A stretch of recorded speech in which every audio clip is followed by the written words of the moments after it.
సమాజంలో మంచి చెడ్డ ఎలా ఉంటుందో ఒక్క మాట.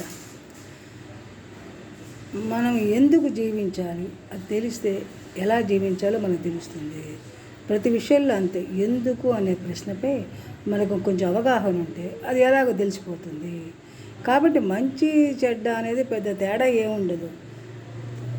మంచివాళ్ళు కొంచెం నిస్వార్థంగా ఉంటారు, చెడ్డవాళ్ళు కొంచెం స్వార్థంగా ఉంటారు, అంతే.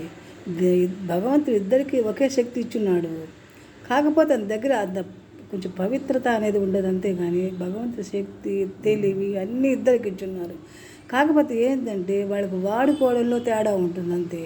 అదే అవగాహన లేకపోతే. అందువల్ల మనం ఏదైనా ఒక పని చేసేటప్పుడు, ఒక విషయం మాట్లాడేటప్పుడు కొద్దిగా ఆలోచించుకున్నామనుకో దాంట్లో సమస్యలు మనకు అర్థమవుతాయి. కాబట్టి మనం ఆ విషయం గురించి తెలుసుకొని మాట్లాడవచ్చు, అంతేగాని నీకు మంచి చెడ్డ అనేది పెద్దగా ఏం తేడా ఉండదు. భగవంతుడు అన్నీ ఇద్దరికి సమంగానే ఇచ్చాడు. దాన్ని వాడుకోవడం వాళ్ళకి తెలియక అంతే.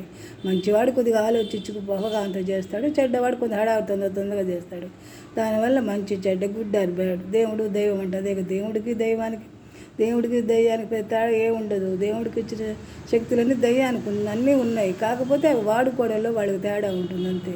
స్వార్థత నిస్వార్థ, అంతేగాని ఇద్దరు సామాన్య అన్ని లక్షణాలు ఒకటే. అందుకే కొంచెం మనం తెలుసుకుంటూ జ్ఞానంగా ప్రవర్తిస్తే తను తెలివిగలవాడిని అంటాము. విజ్ఞానంతో ఉంటే తెలివిగలవాడు. కొంచెం మూర్ఖంగా ప్రవర్తిస్తే వాడు కొంచెం తెలివి తక్కువ, బ్యాడ్, కొంచెం చెడ్డవాడు అంటాం, అంతే. పెద్దగా ఏం తేడాలు ఉండవు. శ్రీ గురుభ్యో నమః.